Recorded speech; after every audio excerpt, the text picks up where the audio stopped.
Bai.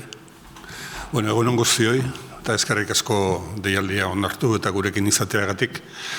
Andoni Iturbe, kultura sailburu ordeari eta neuri tokatu zaigu gaur gure lanean dagoen gauzarik atseginenetako bat, eta da, sari batzuen berri ematea, eta gogo honez gatoz horretara urtero, udazkenero egiten dugun bezala, Euskadi literatura sarian aurkezpena egitera. Sari hauek 7 modalitatetan banatzen dira urtero, eta horietatik 3 iragarriko ditugu gaur. Euskarazko literatura, euskarazko haur eta gazte literatura, eta literatur lanaren ilustrazioa. 3 modalitateatako irabazleak gurekin ditugu, Arantxa Urreta Bizkaia, Bejarano, aurtengo euskarazko Euskadi literatura saria, euskarazko haur eta gazte literatura sarian Patxi Zubizarreta Dorronzorok lortu du aipamena, eta 3. saritua Joseba Larratxe Berazadi da literatur lanaren ilustrazioa modalitatean. Zorionak, 3, lehenengo eta behin, eta mila esker zuen historiak gure eskuetan usteagatik, irakurleon eskuetan usteagatik. Zuek egin duzue zuen lana, oain geuri dagokigu, irakurleoi dagokigu horri jarraipena ematea. Geure eginez, zuek egin dituzuen sorkuntza lan eta historioak. Sari eta aitortza hauekin hori da, daukagun, erakunde bezala daukagun helburua, irakurleen gana eta gizartearen gana zuen lana hurbilaraztea. Herritarrok zuen sormen lana eta zuen obra ezagutu dezagun nahi dugu, eta obra hauen sustapenerako ere baliagarri izatea nahiko genuke sari hauek. Con estos premios que hoy anunciamos, queremos poner el foco en los autores y las autoras de las obras premiadas, en las propias obras, en el proceso creativo. Queremos que los y las lectoras vascas, que la sociedad en general, conozca y reconozca vuestras obras y vuestro trabajo. Y queremos contribuir con ello al conocimiento de vuestra obra, a su difusión, a su promoción y al disfrute que como lectores y lectoras nos corresponde. Sari bakoitzaren zergatia azalduko dizuet orain, eta epaimahaiek eman dituzten arrazoiak aipatuko ditut aurkezpen honetan. Baina horren aurretik esker berezia epaimahaiak osatu dituzten gizon emakumei. Sari hauek independienteak dira, ez ditu gobernuak ematen, epaimahai batek ematen ditu, eta espezialidade edo modalidade bakoitzerako epaimahai bat dago, 5 kidek osatua, eta haiek dira urtez urte lanen aukera egin, lanak defenditu eta sarian hori eman erabakitzen dutenak. Horregatik, gainera arrazoitu egin behar dituzte beraien erabakiak lan bat eskatzen die, eta horregatik eskertu nahi dut eta aitortu haien lana. Aipatu dudanez, Arantxa Urreta Bizkaia Bejaranok irabazi du aurtengo Euskadi literatura saria, euskarazko literatura modalitatean. Pamiela argiteletxeak ateratako azken etxea lanagatik saritu du epaimahaiak. Azken etxea obrak eskaintzen dituen ezaugarri formal eta autu estetikoak bereziak azpimarratu ditu epaimahaiak Arantxa Urreta Bizkaiari saria ematerakoan. Baita ere, idazleak ikuspegi eta planteamentu narratiboan hartutako arriskuak ere. Epaimahaiarentzat Urreta Bizkaiak kontakizun teknikak bihurritu eta askotariko ahots eta ikuspegien erabilerak modu trebean tartekatzen dituela, esaten du, eta irakurlea interpelatuta sentiarazten duela eleberriko orrialde askotan. Merezitako saria, Arantxa, zorionak eta zeurea da hitza. Egunon, ez dakit esan behar nuen, baina nik poze sartu nuen sariaren berri, sailburu jaunarekin hitz egin ondoren, dantzan eta guzti egin nuen etxian, hori bai diskretamentian, sukaldean eta lekuko bakarrarekin. Baina eleberri honi ekin aurretik, zalantza batzuk izan ditun, batez ere adinkeriak sortutakoak. Bat, gauza izango naiz nire adinarekin eleberri txukun bat egiteko, eta gero gizartea Ze gizarteak nire adinekoen gandik eta gazteagoren gandik ere espero duena, ez da hori, ez da eleberri bat. Gizarteak agintzen digu guk deskantsatu egin behar dugula. Goizetik gauera, 24:07, orain esaten da bezala, deskantsatu eta deskantsatu. Hori bai, erabakiak hartzen diran lekutik aparte. Utzi mundua gazteei, zureak egin du, ez molestatu. Hori esaten digu gizartean. Halare, hau sartu nintzen, eta ez naiz damutu. Are gehiago, bizitzak usten badit, azken etxea ez da izango nire azken liburua. Eskerrik asko.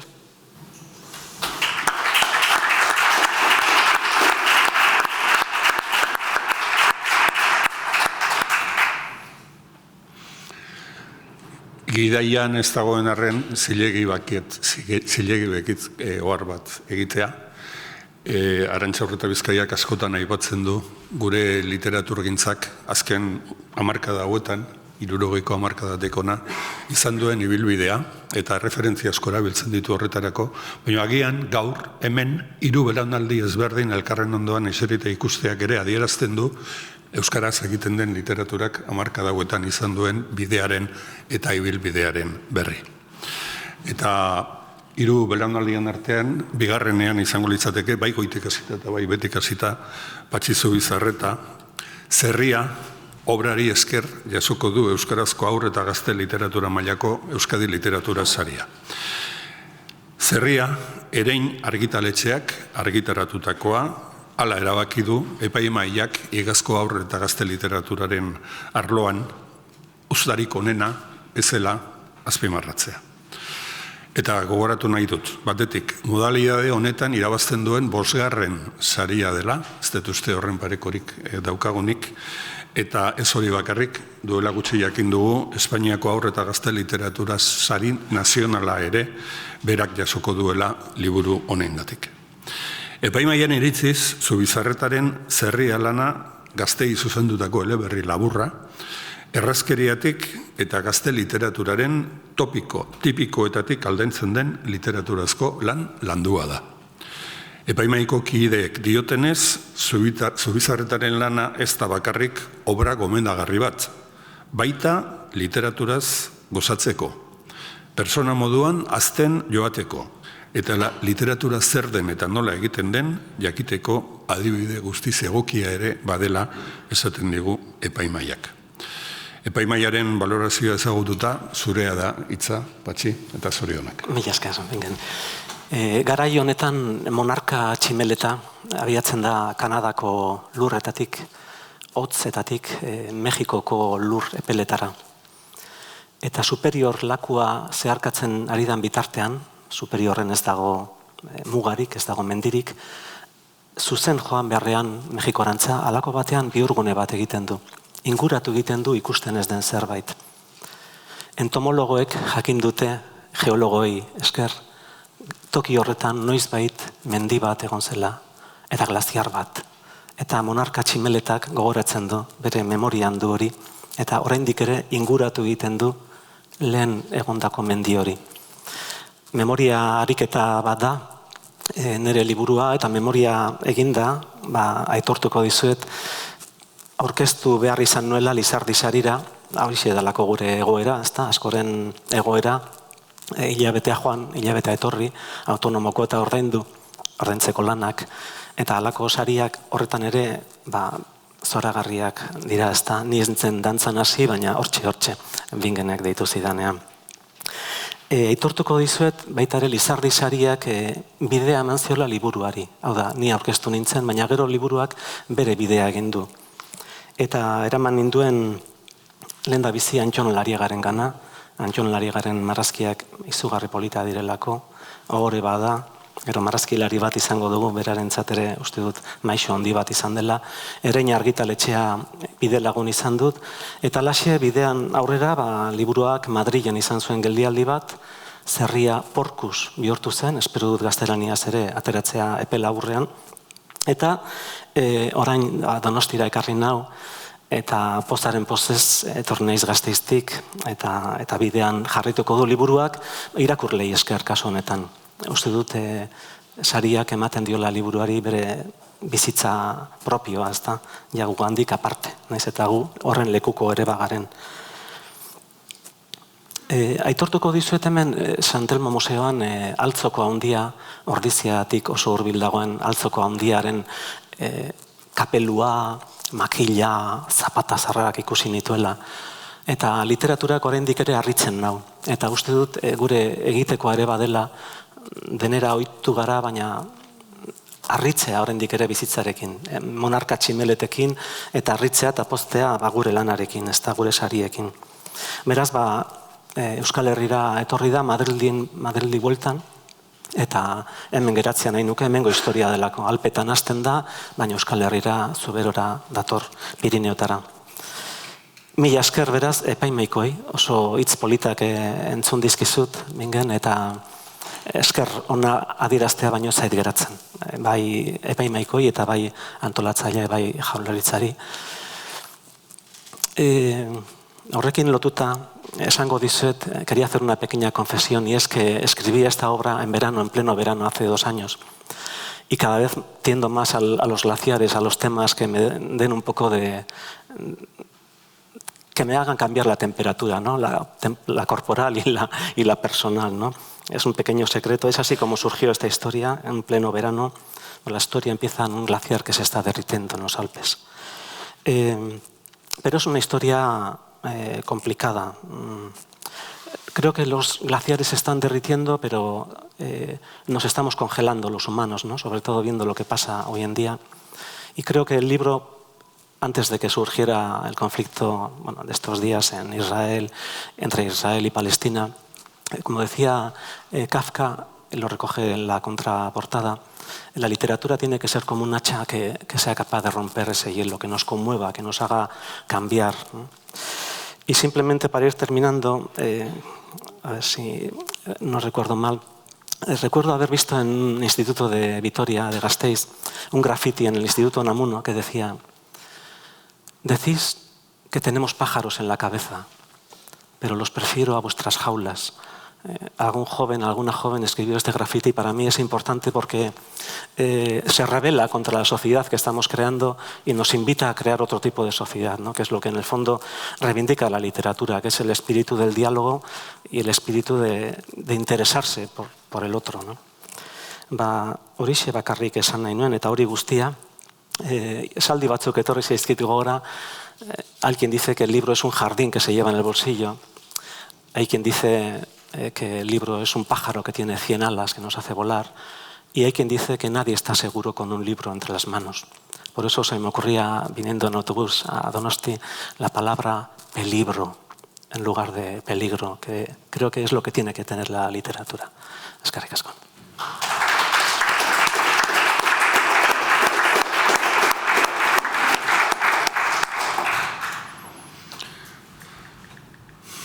Eskerrak zeuri, Patxi, eta hirugarren saritua Joseba Larratxe da. Literatur lanaren ilustrazio modalitatean jasoko du saria, ni ez naiz Mikel Laboa komikiagatik Elkar argitaletxeak ateratako liburukia.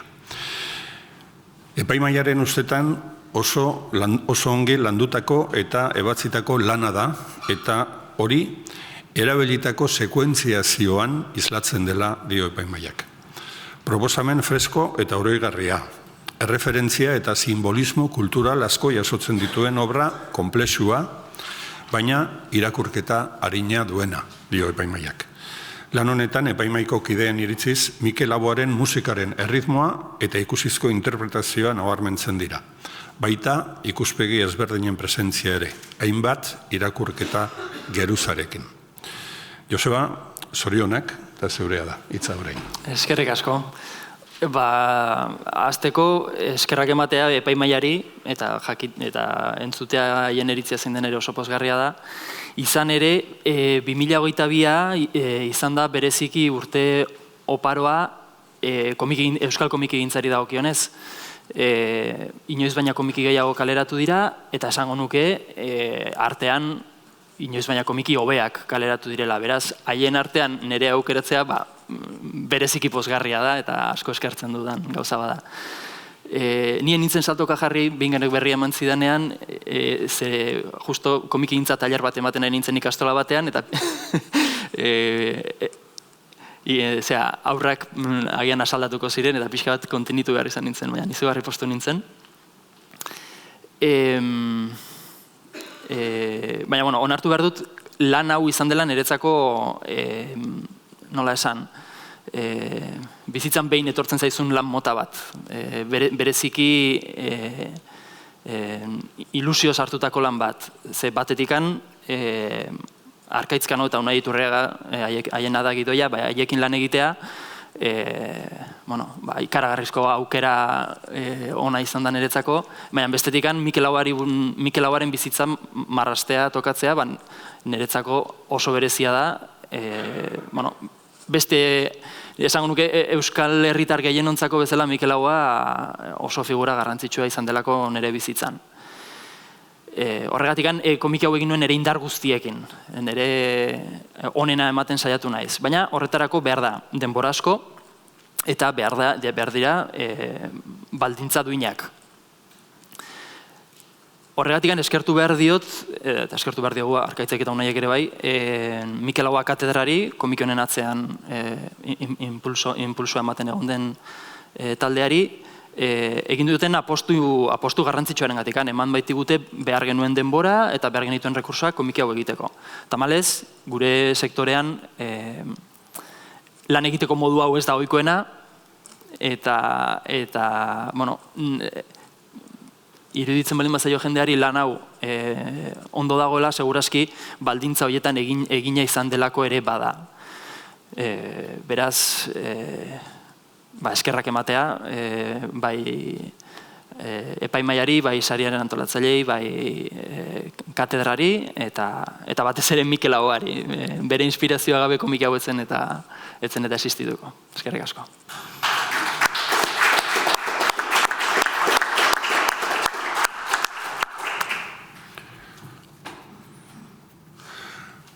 Beraz, sariak aurkeztuta eta sarien merezimentuen aipamena eginda, gogoratzea, besterik gabe, sari hauek badutela beste helburu bat ere, eta helburu hori da irakurtzaletasuna sustatzea eta bultzatzea. Egile hauek gure eskuetan ipini dituzte beraien lanak orain geuri dagokigu hurrengo pausua ematea. Beraz, gonbite bat, irakur ditzagun, gomenda ditzagun, pasaditzagun eskuz esku eta bultza dezagun guztion artean irakurtzeko grina. Eta horrein bai, bukatu horretik gogorarazi nahi dizuet, hau kazetariontzako da, datorren astean, igaragarriko ditugula falta diren beste 4 sariak, literatura gaztelaniaz, euskarazko literatura itzulpena, saiakera euskaraz eta saiakera gaztelaniaz. Eta sariak banatzeko ekitaldia, aurten Bizkaian egitea tokatzen da, eta musike barri antzokian edo zentroan egingo dugu azaroaren 15ean. Gure partetik besterik ez, edozein galdera edo baldin badaukazue, bai Andonit Andretzat, bai idazleentzat, aurrera. Eta nahiago baduzu hau amaitu eta aparte hartu, zuen lana da eta zuen eskubidea.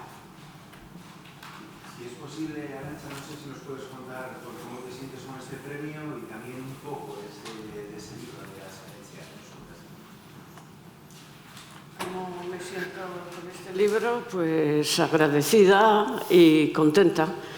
El libro cuenta la historia de unas mujeres viejas, más o menos de mi edad, y es un libro muy difícil de explicar si no lo has leído, porque tiene dentro una cierta intriga que es peligroso desvelar porque perdería parte del encanto. Pero bueno, unas personas que tienen distintas maneras de envejecer y persiguen objetivos distintos. Esto es lo que cuenta más o menos.